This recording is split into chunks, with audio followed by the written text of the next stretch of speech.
ఓం శాంతి. 14/7/2026. మధురమైన పిల్లలు, స్మృతి యాత్రలో ఎప్పుడూ అలసిపోకండి. దేహాభిమానపు తుఫానులు అలసిపోయేలా చేస్తాయి. దేహీ అభిమానులుగా అయినట్లయితే అలసట దూరమవుతుంది.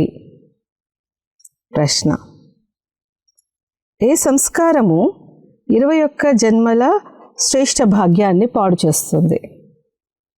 జవాబు: ఒకవేళ ఎవరిలోనైనా అలిగే సంస్కారం ఉంటే, తండ్రిపై లేక చదువుపై అలిగినట్లయితే 21 జన్మల భాగ్యం పాడైపోతుంది.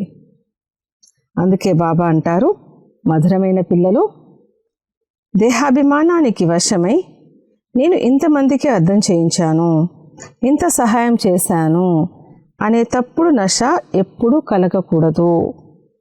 చూడండి, బాబా ఎంత గొప్ప అథారిటీ అయినా కానీ ఎంత నిరహంకారి. అందుకే తండ్రినే అనుసరించాలి. పాట: రాత్రి ప్రయాణికుడా అలసిపోకు. ఓం శాంతి. మధురాతి మధురమైన చాలా కాలం తర్వాత కలిసిన పిల్లలు పాటనైతే విన్నారు. ఎవరైతే యోగయుక్తులై సర్వీసబుల్ పిల్లలుగా ఉన్నారో వారు ఈ పాట అర్థాన్ని వెంటనే అర్థం చేసుకుంటారు. రాత్రి ప్రయాణికులైన మన యొక్క అనగా బ్రాహ్మణుల యొక్క రాత్రి ఇప్పుడు పూర్తయింది. భక్తి మార్గాన్ని రాత్రి అంటారు. అర్ధకల్పము రాత్రి ఇప్పుడు పూర్తయింది. హద్దుల్లో కూడా రాత్రి మరియు పగలు ఉంటాయి. ఇక్కడ బ్రాహ్మణుల యొక్క అర్ధకల్పపు పగలు మరియు అర్ధకల్పపు రాత్రి ఉంటాయి.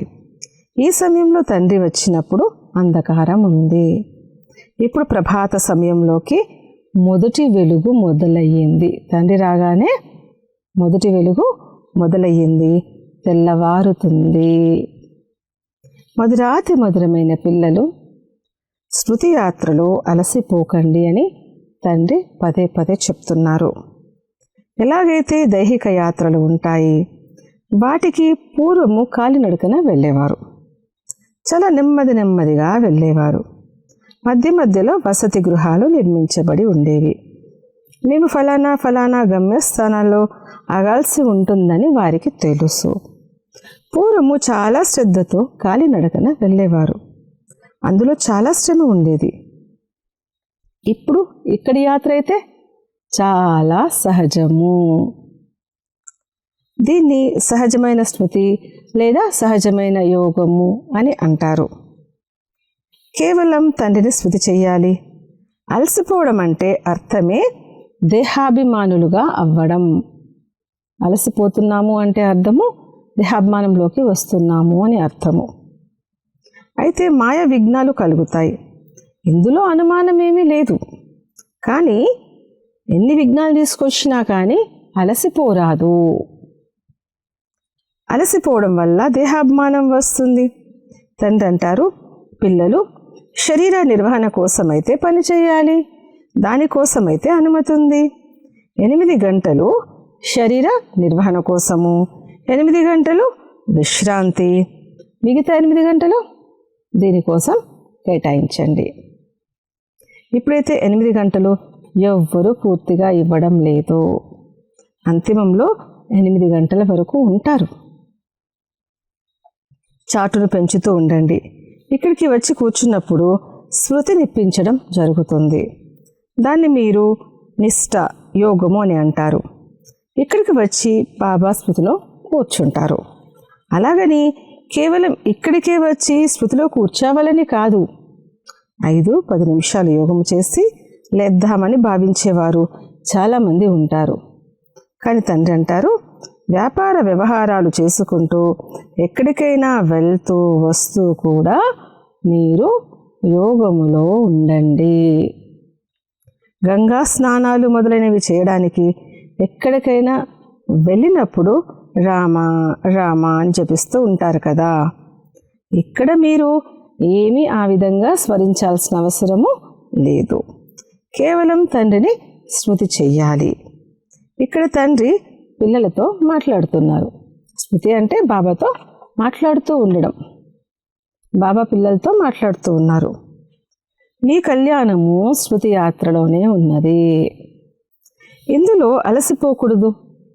బాబాతో మాట్లాడడము, బాబాని గుర్తు తెచ్చుకోవడము ఎంతెంత చేస్తుంటామో అంతంత వాస్తవానికి అలసట దూరం అవుతుంది, విఘ్నాలు దూరం అవుతాయి. అందుకే బాబా అంటారు, కళ్యాణం దాంట్లోనే ఉంది కాబట్టి మీరు స్తుతి చేయడంలో అలసిపోరాదు. ఇందులో తుఫాన్లు వస్తాయి, చాలానే వస్తాయి. తుఫాన్లు అంటే మట్టి తుఫాన్లు మొదలైనవి కాదు, మాయా తుఫాన్లు. అవి రావడంతో బుద్ధి యోగము తెగిపోతుంది. ఇక అప్పుడు దేహాభిమానంలోకి రావడంతో వ్యాపార వ్యవహారాలు, పిల్లలు మొదలైనవన్నీ గుర్తుకొస్తూ ఉంటాయి. తండ్రి అంటారు, ఇప్పుడైతే ఈ వ్యాపార వ్యవహారాలు మొదలైనవన్నీ సమాప్తం అవ్వనున్నాయి.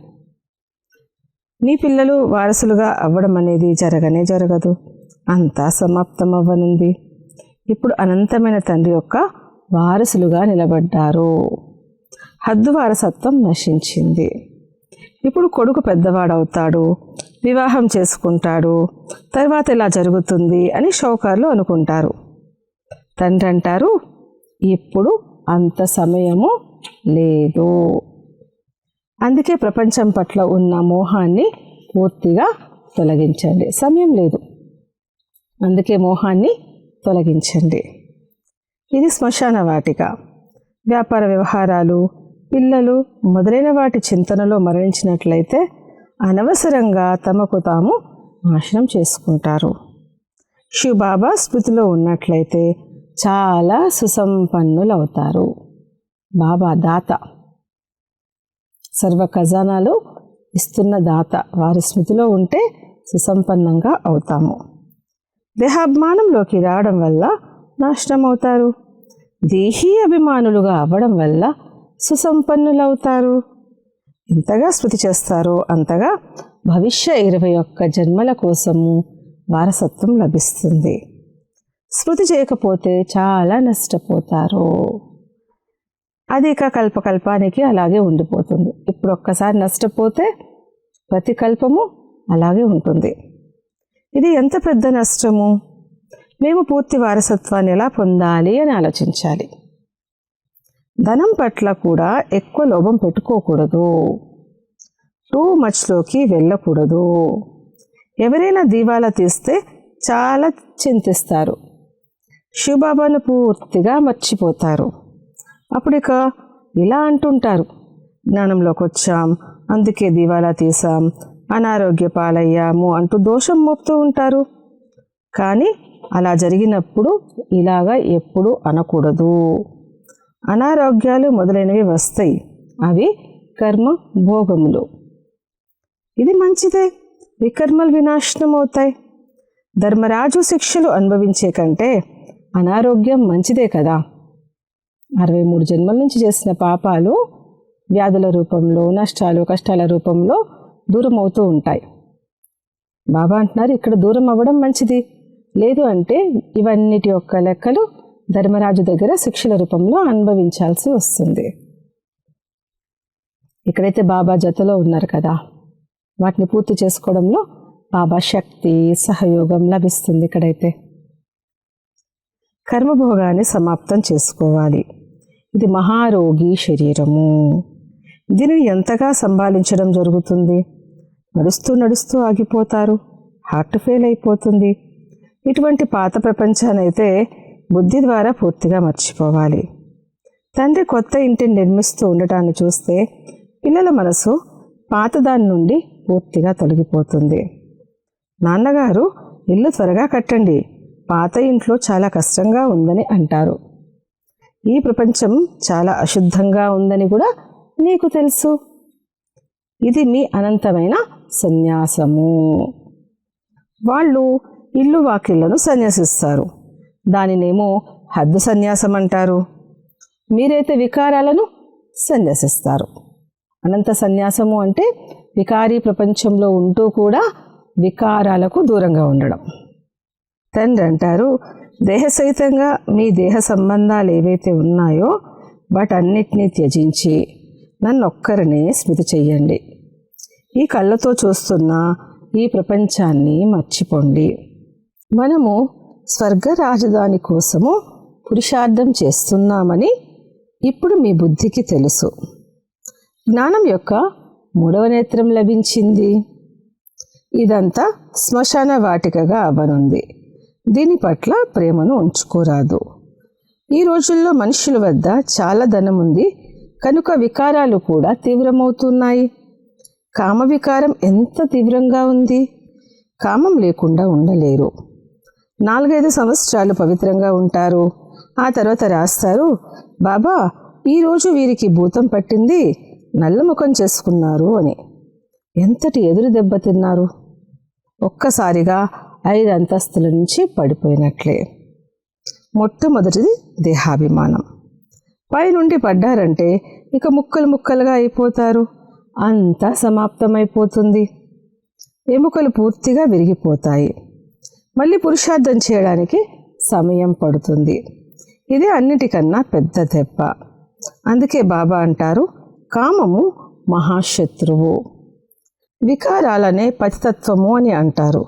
బాబా మమ్మల్ని పతితుల నుండి పావనంగా చెయ్యండి అని అంటారు. భారత్లోనే సంపూర్ణ నిర్వికారులుగా ఉండేవారు కదా. సంపూర్ణ నిర్వికారులు. భారతీయ నిర్వికారిగా ఉండేది. ఇప్పుడు భారత్ వికారిగా అయిపోయింది. సంపూర్ణ నిర్వికారులని సూర్యవంశీలను అంటారు. రామచంద్రుని రాజ్యంలో కూడా వికారాల విషయం ఉండదు. కానీ కళలైతే తగ్గిపోతాయి. 1250 సంవత్సరాలు గడిచాయి కనుక ఆ ప్రపంచం యొక్క శక్తి తగ్గిపోయినట్లే కదా.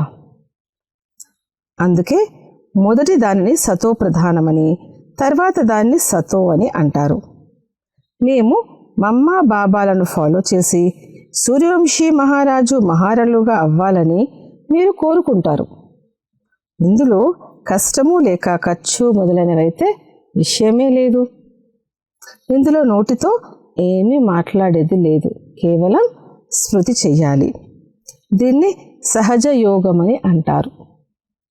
దీనికోసం చాలా కృషి చెయ్యాలి. బాబా ముందు అందరూ మహారథులే. బాబా ముందు అందరూ మహారథులే. ఇందులో యోగము పూర్తిగా కావాలి. అప్పుడే బాణము తగులుతుంది. యోగ బలము కదా. యోగము చాలా తక్కువగా ఉంది. విఘ్నాలు కూడా యోగంలో చాలా కలుగుతూ ఉంటాయి. అనంతమైన తండ్రి కూర్చొని మధురాతి మధురమైన పిల్లలకు అర్థం చేయిస్తున్నారు. అనంతమైన తండ్రి కూర్చొని మధురాతి మధురమైన పిల్లలకు అర్థం చేయిస్తున్నారు. పిల్లలు తండ్రిపై లేక చదువుపై ఎప్పుడు అలగకండి. ఎప్పుడు అలగకండి. అలిగినట్లయితే 21 జన్మలు భాగ్యంపై అలిగినట్లే. చాలా మంచి మంచి పిల్లలు కూడా అలుగుతారు. నేను ఇంతమందికి అర్థం చేయించాను అని దేహాభిమానం యొక్క నశ ఎక్కుతుంది. దేహ అహంకారము రావడంతో పడిపోతారు. పడిపోవడానికి కారణము దేహ అహంకారము. ఇందులో అహంకారము రాకూడదు. శివబాబాకు ఏమైనా అహంకారం ఉందా? వారు ఎంతటి నిరహంకారి, కానీ ఎంత గొప్ప అథారిటీ. సర్వోన్నతుడు, సర్వశ్రేష్ఠుడు, సర్వులకి తండ్రి. కానీ వారు అంత అథారిటీ ఉన్నా కానీ బాబా అంటున్నారు, నేనెంత నిరహంకారిని. నేను సాధారణ తనువులోకి, సాధారణమైన ఇంటిలోకి వస్తాను అని అంటున్నారు. నేను షౌకారు ఇంటిలోకి ఏమైనా వస్తానా? ఇప్పుడు పిల్లలు మేలుకొనాలి. బాబా యుక్తులైతే చాలా మంచివి తెలియచేస్తూ ఉంటారు. పిల్లలదే ఆలస్యం. యుక్తులు బాబా తెలియచేస్తున్నారు, కానీ అనుసరించే విషయంలో పిల్లలది ఆలస్యం ఉంది. డ్రామానుసారంగా పిల్లల అవస్థ ఇంకా అంతా శక్తివంతంగా అవ్వలేదు. మున్ముందు శక్తివంతంగా అవుతుంది. ఎన్ని సంవత్సరాల్లో స్వర్గస్థాపన జరిగిపోతుందని మనం గవర్నమెంట్కు సూచనలు ఇస్తాం. మనుషులు ఈ విషయాలను వార్తాపత్రికలు మొదలైన వాటిల్లో చదివినప్పుడు వచ్చి మిమ్మల్ని అడుగుతారు, కొన్ని సంవత్సరాల్లో స్థాపన జరుగుతుంది అంటే వినాశనం కూడా తప్పకుండా జరుగుతుంది. ఎంతోమంది వస్తారు. ఈ ఆస్తులు మొదలైనవి కొంత సమయం కోసమే ఉంటాయి. ఈ ఆస్తిని మీరు ఆస్తిగా భావించరు. ఇవి కొద్ది రోజుల కోసం మాత్రమే ఉంటాయని మీకు తెలుసు. ఈ భవనాలు మొదలైనవి నివసించడం కోసం నిర్మించారు. ఎందుకంటే మధుబన్కు చాలామంది పిల్లలు రిఫ్రెష్ అవ్వడం కోసం వస్తారు. Head office Madhuban. ఈరోజు మీరేమి చేస్తున్నారు? రేపేం చేస్తారు? ఇక్కడ తపస్య చేస్తారు. ఆ తర్వాత ఢిల్లీ, బృందావనం మొదలైన చోట్లకు వెళ్ళి రాజ్యం చేస్తారు. ఈరోజు తపస్య, రేపు రాజ్యం. మన స్మృతి చిహ్నాలు ఎలా నిర్మించబడి ఉన్నాయన్నది మంచి రీతిలో చూపించాలి. ఇప్పుడు మనం ఏ పని అయితే చేస్తున్నామో అది 5000 సంవత్సరాల క్రితం కూడా చేశాము. మొట్టమొదట శివబాబా మందిరాలను నిర్మిస్తాము. ఇకపోతే దిల్వాడా మందిరం మొదలైనవి తర్వాత తయారయ్యాయి. బుద్ధి ద్వారా అర్థం చేసుకోవాల్సి ఉంటుంది. దిల్వాడా మందిరం ఎప్పుడు నిర్మించబడింది అనే లెక్కను తీయాలంటే తీయవచ్చు. అది మన సంపూర్ణ స్మృతి చిహ్నం. దిల్వాడా ఆలయం అది స్థాపన యొక్క స్మృతి చిహ్నం అని మీకు తెలుసు. మధురాతి మధురమైన పిల్లలు, మీకైతే చాలా సంతోషం ఉండాలి. సేవను వృద్ధి చేసే యుక్తులను రచించాలి. రాముడు వెళ్ళిపోయాడు, రావణుడు వెళ్ళిపోయాడు, వారి పెద్ద పరివారాలు కూడా వెళ్ళిపోయాయి. రావణుడి పరివారము ఎంత పెద్దదో చూడండి, రాముని పరివారము చాలా చిన్నది. ఈ గానం కరెక్ట్గా ఉంది, కానీ ఎవ్వరూ అర్థం చేసుకోలేరు. తండ్రి కూర్చుని అర్థం చేయించినా కానీ నిశ్చయం కూర్చోదు. శరీర నిర్వహణార్థం కూడా మీరు కర్మలు తప్పకుండా చేయాలి. అయితే ఎవరైతే సర్వీసబుల్ పిల్లలు ఉన్నారో పాండవులు, వారు ఈ గవర్నమెంట్ నుండి పాలన తీసుకోవచ్చు. వారి సంభాలన అంతా మనమే చేయవలసి ఉంటుంది. మరి పిల్లల అవస్థ కూడా ఆ విధంగా ఉండాలి. బాబా స్మృతిలో ఈ ప్రపంచానికి సంబంధించిందంతా మర్చిపోవాలి. స్మృతి యాత్రలో ఎవరైతే పక్కాగా ఆనందంగా ఉంటారో వారి అవస్థ కూడా శక్తిశాలిగా ఉంటుంది. స్మృతి యాత్రలో పక్కాగా ఆనందంగా ఉండేటువంటి వారి యొక్క అవస్థ కూడా శక్తిశాలిగా ఉంటుంది. శివబాబా స్మృతిలో ఉంటూ మీరు శరీరాన్ని వదులుతారు. సన్యాసులు బ్రహ్మతత్వం శృతిలో శరీరాన్ని వదులుతారు. అప్పుడు కూడా వాయుమండలంలో పూర్తి నిశ్శబ్దత ఏర్పడుతుంది. బాబాకు అనుభవం ఉంది. మనుషులు మరణించినప్పుడు ఇంట్లో నిశ్శబ్దత ఏర్పడుతుంది కదా, ఇక్కడ కూడా అలాగే జరుగుతుంది. చివరిలో అంతా మర్చిపోయినట్లు అవుతుంది. ఇప్పుడు మనము తిరిగి ఇంటికి వెళ్ళాలి. అంతే. దేహాభిమానం తొలగిపోతూ ఉంటుంది. చివరిలో శరీరాన్ని సంతోషంగా వదలాలి, హర్షిత ముఖులుగా అయ్యి వదలాలి. మనం ఎక్కడికి వెళ్తున్నాము ఆ అవస్థ ఉంటే అప్పుడు విజయమాలలో కూర్చోబడేందుకు యోగ్యులుగా అవుతారు. మీలో శాంతి యొక్క కరెంటు ఉంది. శాంతి యొక్క కరెంటు. ఎవరైనా వచ్చినప్పుడు ఇక్కడ ఎంతో శాంతి ఉందని అంటారు. ఇది రియల్ శాంతి. ఆత్మ శరీరం నుండి అతీతమవుతుంది. ఆత్మ శరీరం నుంచి అతీతమైనప్పుడు శాంతి యొక్క కరెంట్ ఆ వాయుమండలంలో కూడా అది వ్యాపిస్తుంది. ఆత్మలమైన మనము శాంతి స్వరూపులమని మీకు తెలుసు. మనము మన స్వధర్మంలో కూర్చుని ఉంటాము.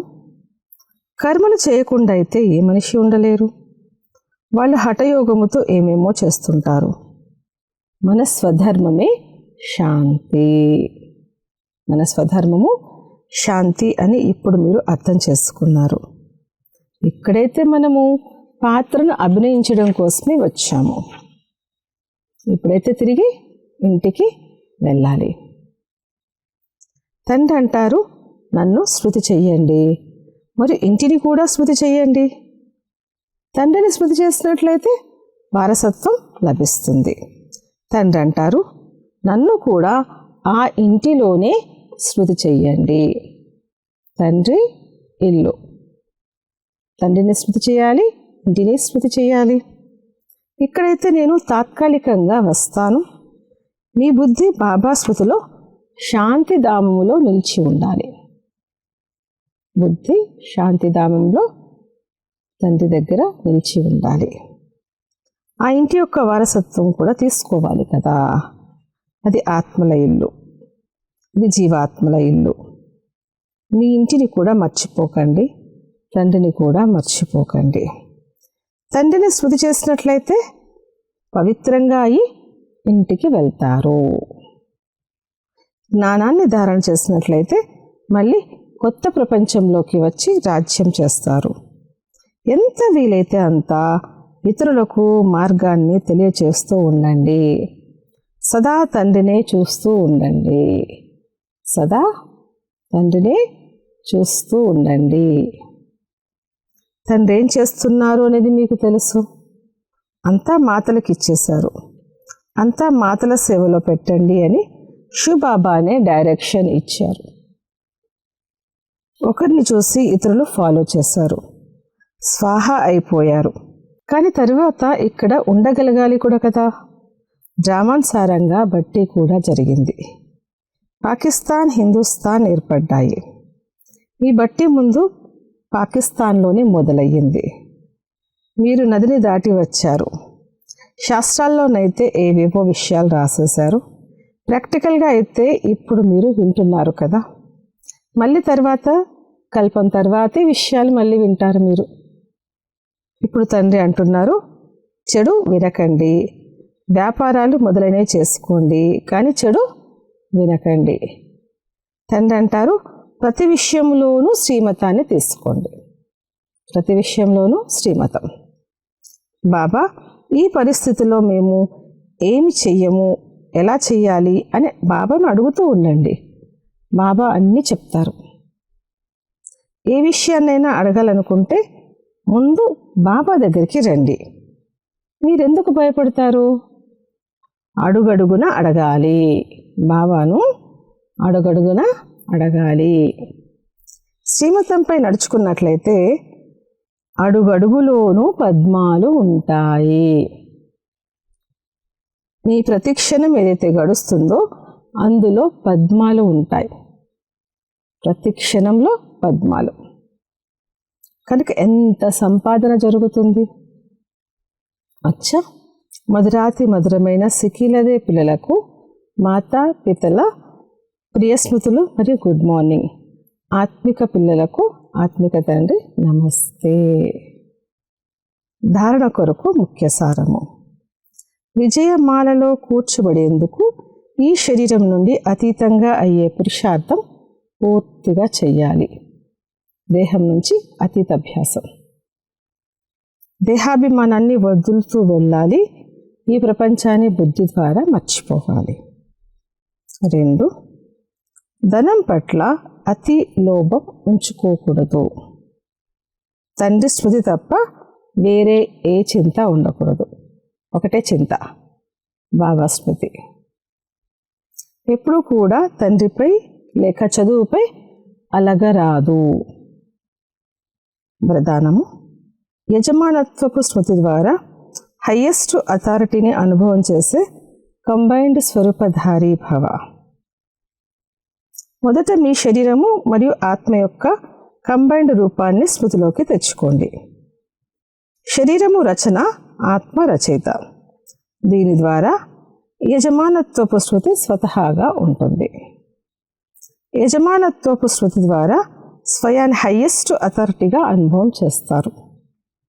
శరీరాన్ని నడిపించేవారుగా అవుతారు.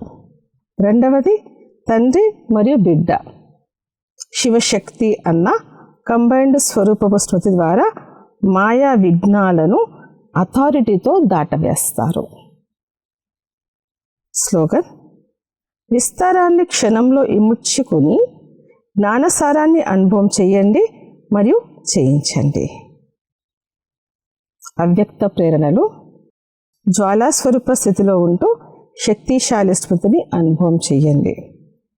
ఎప్పుడైతే స్మృతి జ్వాలా స్వరూపంగా ఉంటుందో అప్పుడే పాపకటేశ్వరులుగా పాపహరణిలుగా అవ్వగలరు. జ్వాలాస్వరూప స్మృతి ఉంటే పిల్లలే పాపకటేశ్వర్ పాపహరణి అవుతారు. ఈ స్మృతి ద్వారానే అనేక ఆత్మల నిర్బలత్వం దూరమవుతుంది. దీని కొరకు ప్రతి క్షణము ప్రతి శ్వాసలో బాబా మరియు మీరు కంబైండ్ అయి ఉండండి. ఏ సమయంలోనూ సాధారణ స్మృతి ఉండకూడదు. స్నేహము మరియు శక్తి 2 రూపాలు కంబైండ్గా ఉండాలి. అచ్చా. ఓం శాంతి.